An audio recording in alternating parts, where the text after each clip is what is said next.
మనువాద మన గొల్లపల్లి దయానందన్న మనువాద ఉన్నయ్య గారు మనువాద ఇట్లా చూస్తే అనేక మంది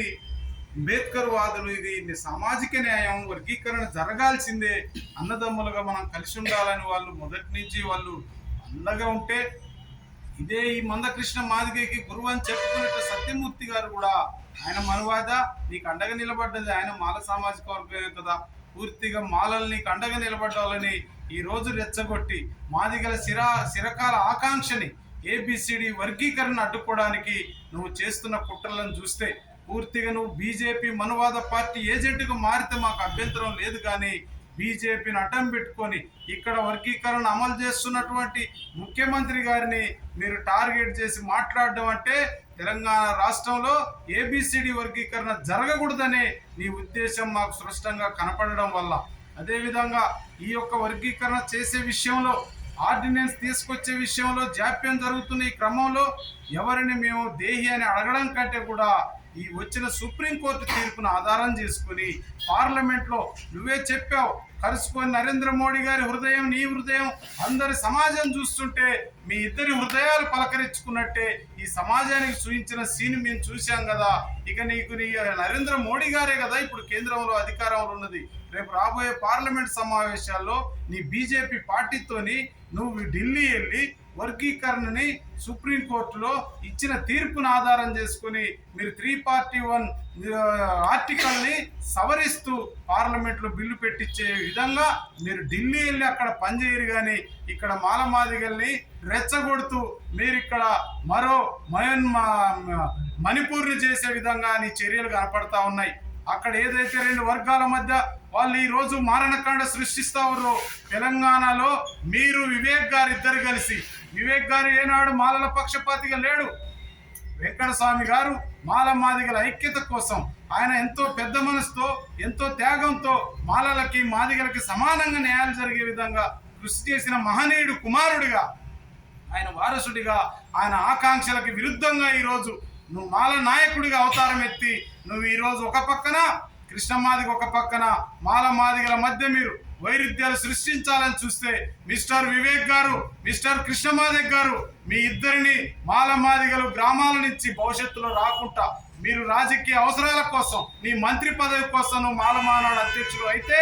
ఇక్కడ మేము క్షమించాం. నా మాల సోదరులు వర్గీకరణకి మొదటి నుంచి అనుకూలంగా, నీకు నిజంగా మాలల పట్ల ప్రేమ ఉంటే నువ్వు తక్షణమే ఎమ్మెల్యేగా రాజీనామా చేసి మా మాల మానాడు ఎన్నో సంవత్సరాలుగా జాతి పక్షాన ఉన్నటువంటి మా చెన్నయ్యకి ఆ పదవి ఇవ్వగలరు. నిజంగా నీకు చిత్తశుద్ధి ఉంటే నా మాలల్లో మాల జాతి కోసం పోరాడినటువంటి నా మాల నాయకులకి నీ కొడుకు రాజీనామా చేపించి ఎంపీ పదవి వాళ్ళకి ఇవ్వాలి. ఇది లేకుండా ఆ మాల ఉద్యమంలో పోరాడిన వాళ్ళకి ఇంటికి ఒక 10 కోట్లు సాయం చేయి, నీ దగ్గర 1000 కోట్ల రూపాయలు ఉన్నాయి. అంతేకాని మాల మాదిగల మధ్య శిక్షు పెడితే క్షమించేదే లేదు. నువ్వు ఎన్నికల్లో పోటీ చేసినప్పుడు స్వయంగా మేము వచ్చి మాల మాదిగలను ఐక్యత చూపుతూ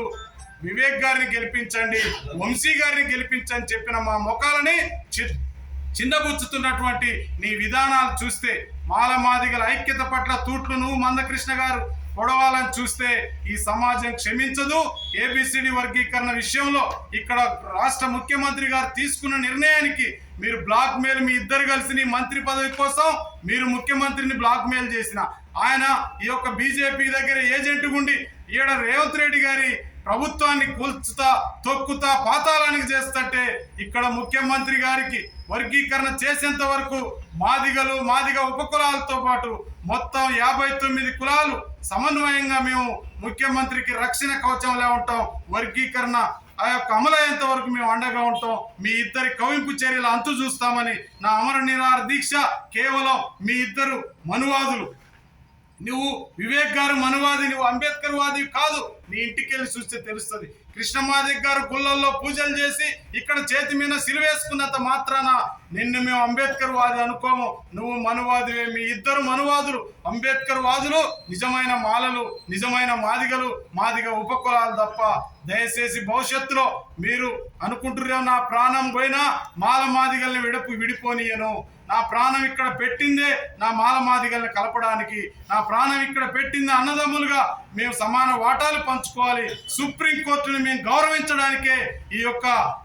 పార్లమెంట్లో మేము ఆర్టికల్ 341 సవరించమనే డిమాండ్ పెట్టినాం తప్ప ఇంకే ఉద్దేశం కాదు. దయచేసి ముఖ్యమంత్రి గారు మీరు ఇచ్చిన మాటని హర్యానాలో 10 రోజుల్లోనే ఎస్సీ కమిషన్ వేసి రిపోర్ట్ తెప్పించుకొని అక్కడ రిజర్వేషన్లు అమలవుతా ఉన్నాయి. మీరు 4 నెలల కాలం అవుతా ఉంది. దయచేసి మీరు జాప్యం చేస్తే ఇక్కడ మాలమాదిగలు గ్రామాలలో కొట్టుకొని చచ్చే పరిస్థితిని కృష్ణమాదిగా వివేక్ గారు క్రియేట్ చేస్తున్నారు కనుక తక్షణమే మీరు ఆర్డినెన్స్ తీసుకొచ్చి అమలు చేయాలి. అఖిల పక్షాన్ని మీరు ఢిల్లీ పంపాలనే డిమాండ్తో నా ఈ దీక్ష కొనసాగుతా ఉంది కనుక దయచేసి మీరంతా సహకరించవలసిందిగా అన్ని రాజకీయ పక్షాలకి, సామాజిక వర్గాలకి, అన్ని కుల సంఘాలకి, ప్రజా సంఘాలకి విజ్ఞప్తి చేస్తూ మా దీక్షకు అండగా నిలబడవలసిందిగా ఇప్పటి వరకు మాకు సపోర్ట్ చేసిన నా మీడియా మిత్రులందరికీ, ఎలక్ట్రానిక్ మీడియా, నా ప్రింట్ మీడియా, ప్రతి నా యొక్క సోషల్ మీడియాలో ఉన్న నా మిత్రులందరికీ హృదయపూర్వక ధన్యవాదాలు తెలియజేస్తూ ఇక ముందు కూడా నాకు అండగా నిలబడి ఈ సమస్య పరిష్కారం అయ్యేంత వరకు ఈ యొక్క ప్రభుత్వాల దృష్టికి పోయే విధంగా